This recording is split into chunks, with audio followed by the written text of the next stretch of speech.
Merry Christmas. It's day 25, so let's see what's in the final box in Jenny's countdown to Christmas.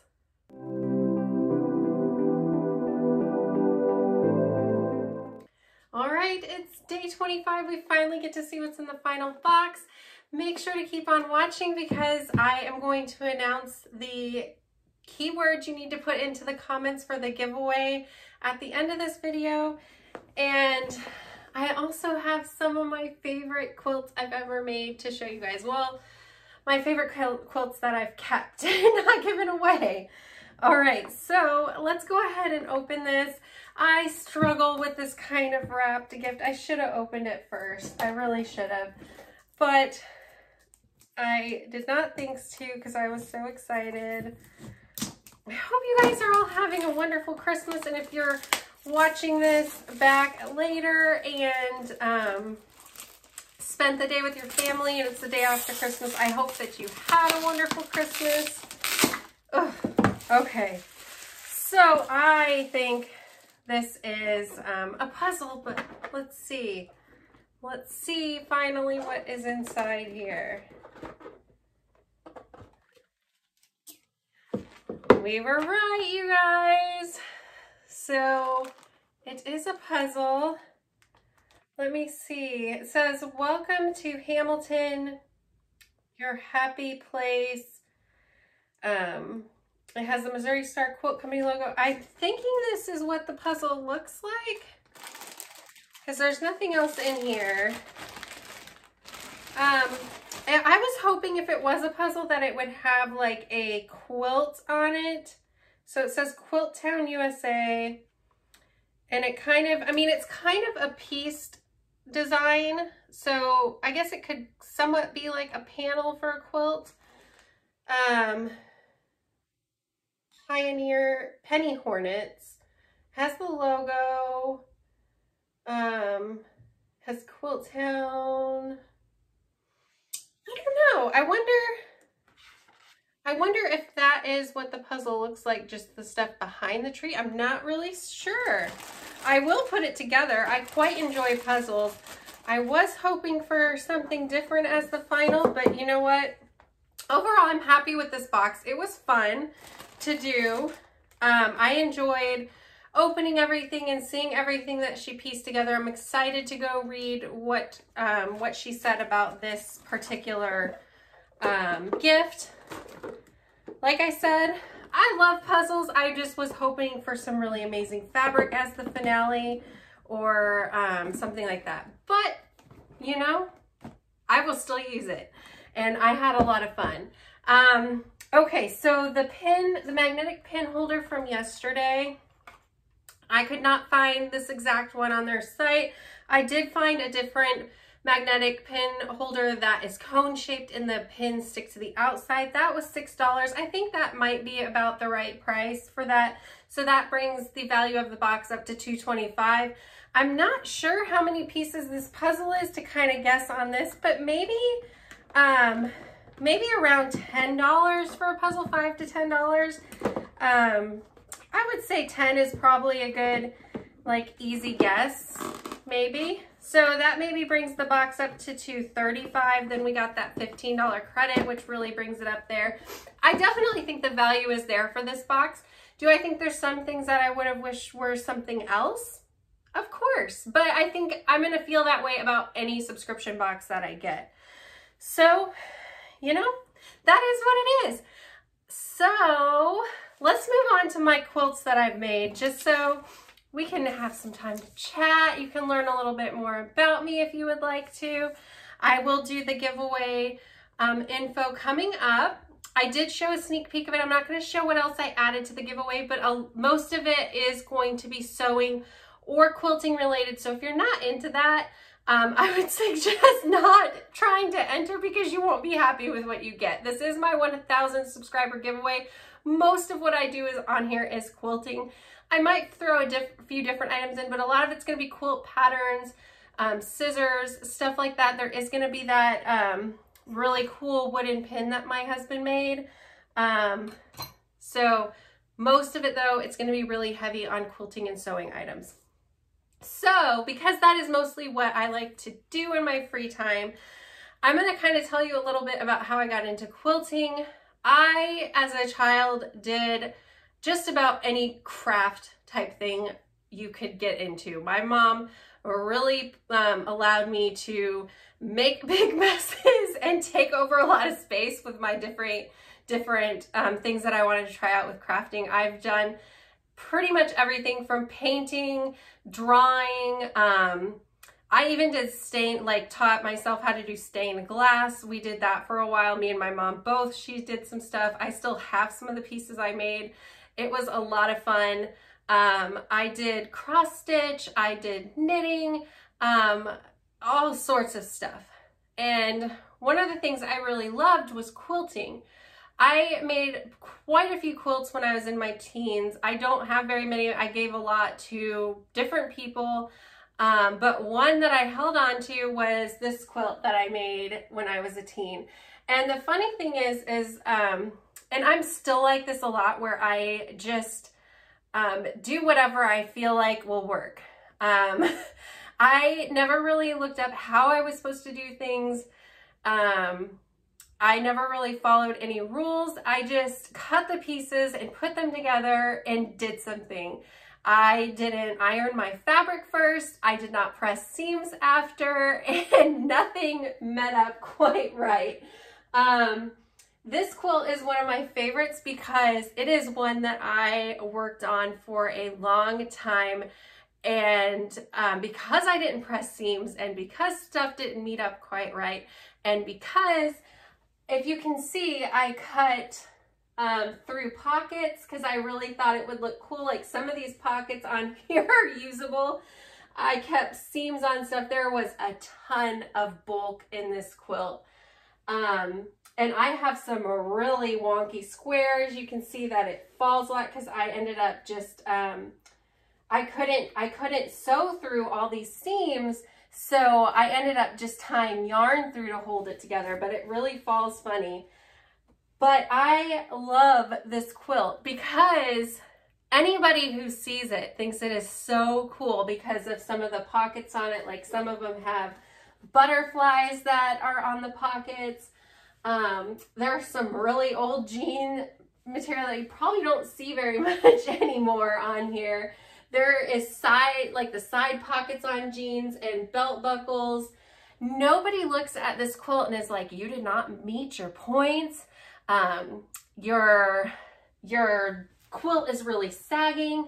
Your binding is god awful. Nobody ever says anything like that. They just think it's so cool. My binding is really interesting because I had no clue how to bind a quilt properly. The first couple quilts I did, and it's not a wrong way to do it. I left the backing a little bit bigger because I hand quilted all my quilts. My mom got me templates and I drew them out and I, sat and sewed through them. But the backing I would just cut a little bit bigger. I didn't know how big to cut it. And none of it was even because I just, cut around it. So the binding was always wonky. But this one, if you see the back, I did bandanas put together. And it was just a simple checkerboard pattern. And I didn't put any batting in the middle of this quilt because it was already so heavy. And because I didn't have enough of the bandana to cover the side and fold over the binding like I was used to, I had to look up a way to sew it on. And I did not know how to meet the final ends of the binding together. I didn't know to leave like a foot and bring them together. So I just sewed them over each other. And if I can find the end, I will show you guys. But the funniest thing is the more I've learned, none of it really matters. Nobody ever looks at that quilt and says, what the heck did you do? So I'm so proud of that quilt. I just think it's so fun. And it's one of those things where you just, like, nobody is going to judge your quilts ever. And I think we're the only ones who really, really do that. We look at it and we see all the flaws. But anytime I finish a quilt and my husband's like, that's awesome, I'm like, I should have done this better. I should have done that. And he's like, I don't see any of that. And that's one thing that this quilt reminds me of, is that I just need to let go of these things that bother me, because this quilt stays out in my house. It is up in our loft. It is on the couch out there all the time. Everyone, we all love that quilt. It's pretty cool. I'm pretty proud of it. Okay, so that is the quilt that I'm the most proud of for all those reasons. And one of them is because I probably used up every single sewing machine needle that could be found in the area I lived in, because I broke them left and right trying to piece that quilt together. If I had known there was jeans needles, maybe it would have been a little bit better. So the second quilt I want to show you guys is the Snowflake Quilt. And this is the quilt that really impressed me that I made, because it is the first quilt that was seriously very detailed. Most of the quilts I've done are big pieces, just patched work together. But this quilt my daughter wanted me to make for her. She saw the pattern when we were at a quilt store and she really wanted me to make it. And I spent a long time getting this quilt together. So this is the first quilt that I really, when I did a pattern, that I got very organized. I stacked up all the little pieces and I labeled all the pieces, and also working through the pattern. It was the first time that I really read a pattern and thought about, this could be written so much better, and this could be done in such an easier way than work each tiny block at one time, like do this block and then piece this whole block together and move on to the other. Like, why don't we finish all of them in this section together? That's the first time I've really started thinking about a pattern and thinking about maybe reading it first and kind of doing everything in a way that makes sense to me and make it easier for me.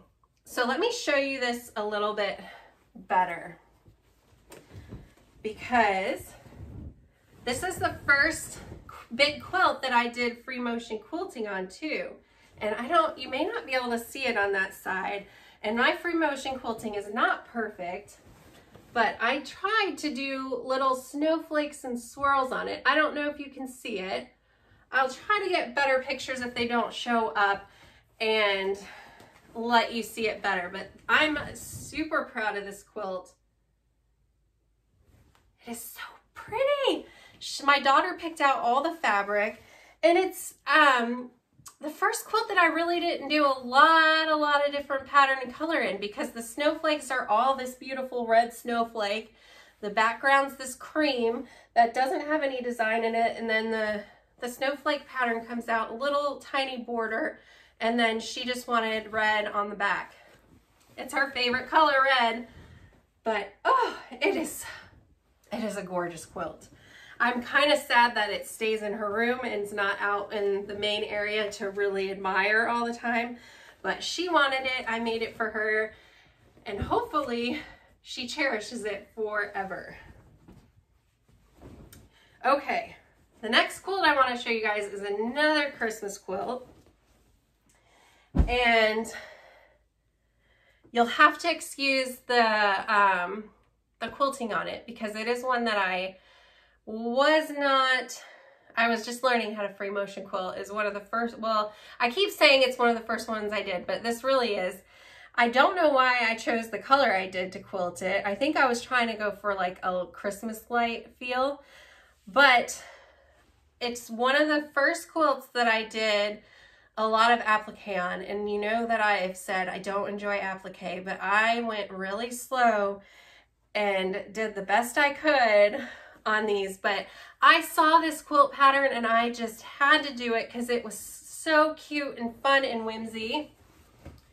And I love how the blocks rock back and forth. I don't know if you can really see it. Maybe I should try and put it up. Bear with me.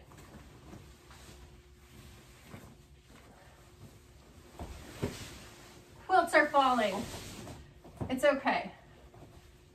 Okay, quilts are falling back there because I have a whole bunch layered up. But the blocks will rock back and forth, and I just thought it was the cutest thing in the world. And I don't like doing applique, but I tried really hard to make it super cute. And I love this. At Christmas, it goes out on the couch in our living room. And another thing this quilt taught me when I made it was how to miter border corners.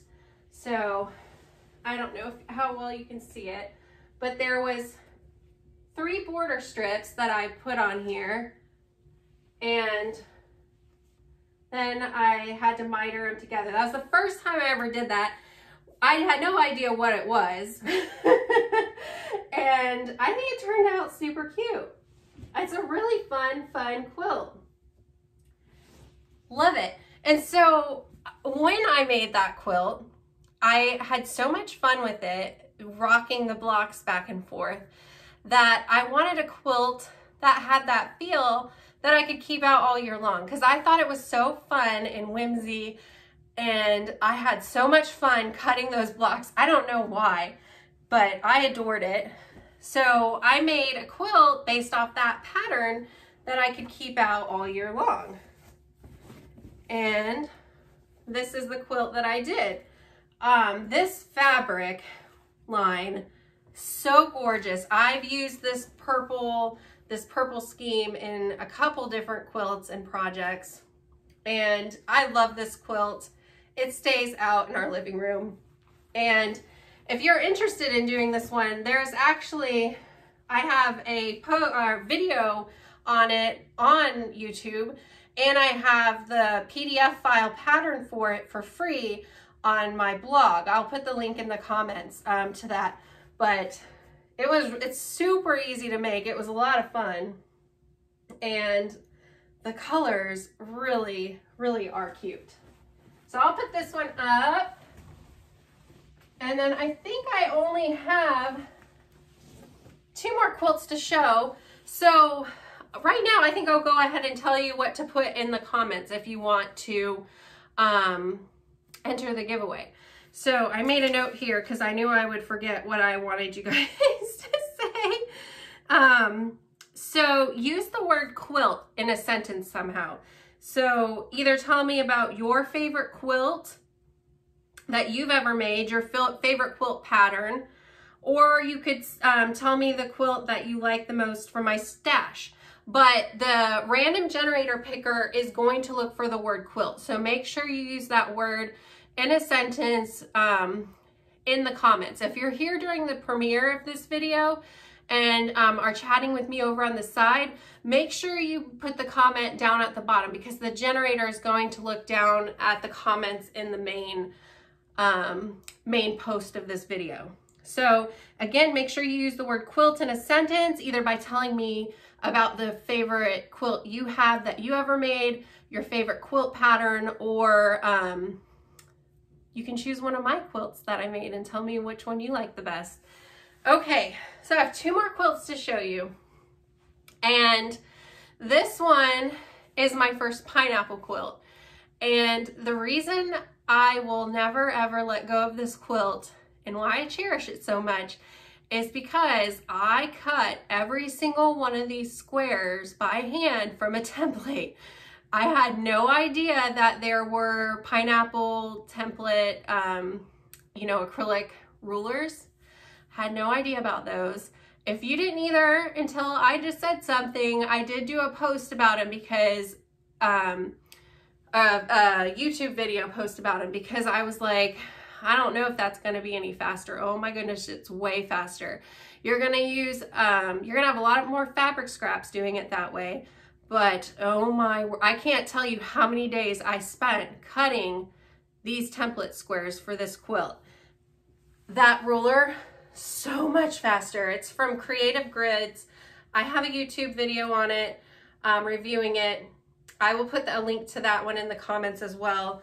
But so this is my pineapple quilt that I cut by hand. The only thing I'm upset about with this quilt is the border I put on it. I wish I had put a thinner one in this outer border, but it's one of those things that you sometimes just don't notice. I'm still super proud of it.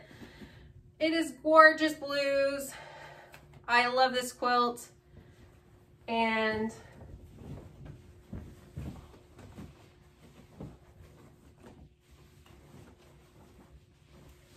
you guys are gonna wonder how many couches I have in this house, because this is the quilt I always sit with on the couch. Love it. I love that quilt. So the final one I'm going to show you is the quilt that I made for my husband.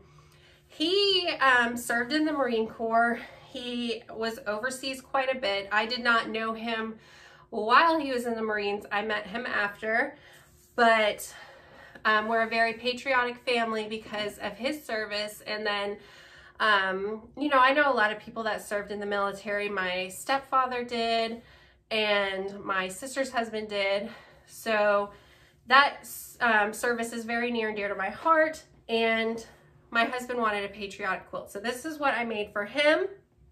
One of the reasons I am so proud of it is because of the design I had decided to do. And I found this, well, he actually chose the fabric that he liked. And so I think he bought 2 jelly rolls of this fabric, and then I pulled in some white to add more to it. I got some white jelly rolls after I came up with what I wanted to do with the jelly rolls he picked. And what I did was I sewed strips of the jelly rolls together, cut them into squares, and then cut those in half to do half square triangles. And so, I mean, this design you would see a lot, but I just love how the colors came together to make it after doing them into the half square triangles. Just you see all the different shades and designs throughout this pattern. And I think it's a lot of fun. One of the things that I thought was a lot of fun too, I don't know how well you see it, but with my quilting, I did it in different colors on the back to still get the red, white, and blue on the back. So the red is the background of the backing fabric, and then you'll see the blue threads and the white threads from my quilting. And I thought that added a lot of fun to the back too. So I love this quilt. He loves this quilt. It's down on the couch too. We're very warm in this house. We stay very, very warm. So these are some of my favorite quilts that I've made that weren't given away to someone else. I don't know what my favorite would be of all these. I think the pineapple quilt I'm probably the most proud of, just because I usually do not spend that much time cutting out templates. I would much prefer to be able to just use my rotary cutter and cut everything really fast.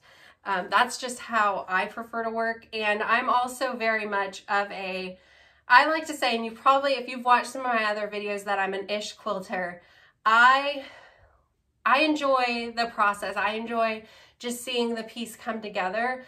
I don't enjoy the tiny details. I don't enjoy, you know, nitpicking over corners and seams meeting and all that kind of stuff. I'm just like, I like to do everything and just let it flow and not stress over it.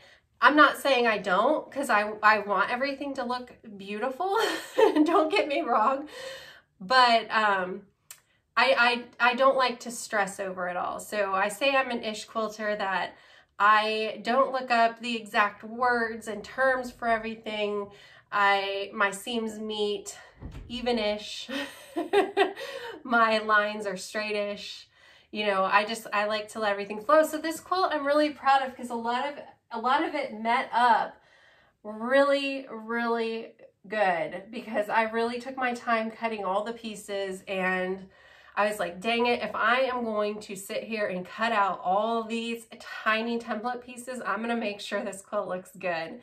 And so this is one of the first quilts that I really saw how beautiful, and not that my other quilts aren't beautiful, but how beautiful they can turn out if I really work slower and pay attention to all the small details. I'm still not going to be a perfect quilter ever. That will never be how I work, but I love that quilt so much. I don't really know what else I could show you guys. That is pretty much it. I showed you all my quilts. I have a horrible mess back here of quilts just laying. Oh, you know what? I'm going to tell you guys about this quilt because so many people have commented about this one because this is one I have in the background. And I don't know why, when I was making my list, why I didn't think to say anything about this, because obviously it's one of my favorites if it's back here. So I'm going to show you guys a few of the details on it about why it's one of my favorites. One, maybe you know, because you may have seen in some of the comments people have asked about it. This quilt, every fabric you see on it came in my Precuts quilt shop subscription box. Yes, the pattern came, all the fabric for the front of this quilt, for the top piecing, even the background, and the binding fabric came in the Precuts quilt shop box. The only thing I had to purchase was the back and the batting. I love that subscription box. It is one of my favorites because I have received so many kits from it. I received a Christmas wall hanging kit from it, all of the fabric, including the back on that one. The threads quilt. 1 minute, I'm gonna grab it. Y'all, I get super sidetracked. I'm sorry. So I got this entire kit from them. The front, back, everything. Binding. I only had to provide the batting. I love the Precuts Quilt Shop's subscription box. I have received so many full kits from them.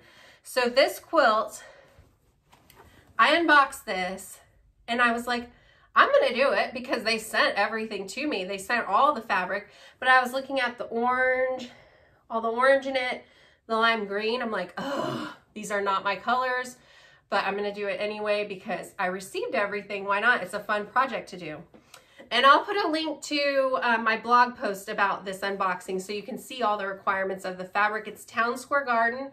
I've had to post it so many times. I know what the pattern is. But one of the things I did with this quilt was I had this goal in mind that I wanted to learn how to free motion quilt better. And so what I did was on graph paper, I sketched out this pattern and then I looked up different ideas for free motion quilting and I drew them on my graph paper to kind of plot out how I wanted to quilt this. And it was such fun practice. So every time I look at this quilt, when it's up here in my room, I think about all the fun stuff I practiced doing quilting on this and just trying different things. And I think it turned out really cute. Like, it's definitely not perfect, but this is one of the things to keep in mind because if you look in some of the comments on this video, on these videos that I do, and when I've had this in the background, so many people have complimented this quilt. They love the quilt. They want to know the pattern. Nobody is paying attention to how perfect your quilting lines are. When they're farther back, it looks so good. When you get up close, sure, you may notice that they're not perfectly straight, but what do they say? Like if you can't see the flaw when you're riding horseback from a mile away looking at a quilt or something, I don't know what it is. I've seen it so many times, but it's hilarious that like there's no mistake then in it. And what does Bob Ross say? There's no mistakes, just happy little accidents or something. Does that age me? I used to watch him on PBS. I was always fascinated with him, and I've tried doing some of his tutorials and they are not as easy as they look.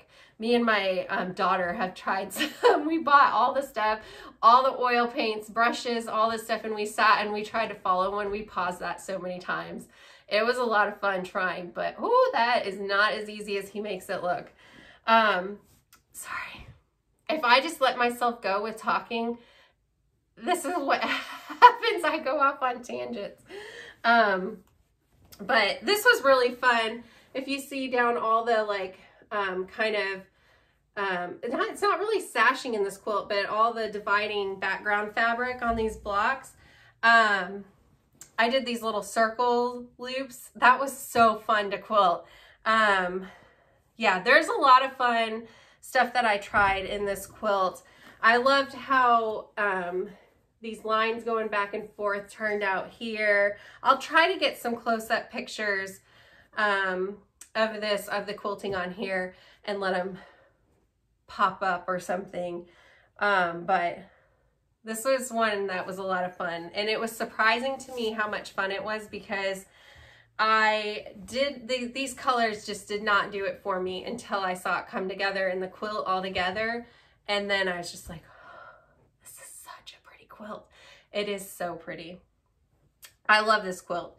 And that's one thing that I started to think about when I was doing the subscription box too, is I was really weary, because I'm like, I'm so picky about fabrics. I almost always bought blues and purples because they are my favorite colors. And that was what almost all my quilts were in. They were some sort of blues and some sort of purples, and mostly florals. And so getting these subscription boxes have really got me out of my comfort zone and trying different colors and putting different colors together, getting more bright stuff, and it has really opened me up to being like more into trying different stuff in different patterns. Because like I said, I used to just really like to just do a simple patchwork piecing of quilts. So yeah, make sure to leave a comment down below if you want to enter the giveaway. Use the word quilt in a sentence, something about what your favorite quilt is, what your favorite quilt pattern is, or if you have a favorite quilt that I showed that I did, let me know on that one. But other than that, I'm so sad that this is ending. This Jenny's Countdown to Christmas was so much fun. I had a blast opening all those up. Yes, I may not love everything that came in it, but I think the value is there. I'm going to have a fun time using some of the items that I'm not going to use in the 1,000 subscriber giveaway. So they're going to go to good use, hopefully. And overall, it was really needed. It was really fun opening those. It was really fun hearing back from all of you guys. It was a huge bright spot in this year for sure doing that. And I met so many awesome people, you guys coming and finding my, my channel here. So I appreciate each and every one of you. I hope you guys are all blessed with an amazing new year. We all need a great 2021. So hopefully we all get that. And I hope you guys had a fun time with your family over the holidays, over Christmas. If you were not able to go see your family, I am so sorry. And I hope that you were able to hop on here during the premiere so I could chat with you and wish you a Merry Christmas. If you weren't able to, Merry Christmas. Be sure to leave a comment down below, even if you don't want to enter the giveaway, and just, you know, have a little chat with me. I'd love to wish you Merry Christmas. I appreciate each and every one of you being here. So Happy New Year, you guys. Bye.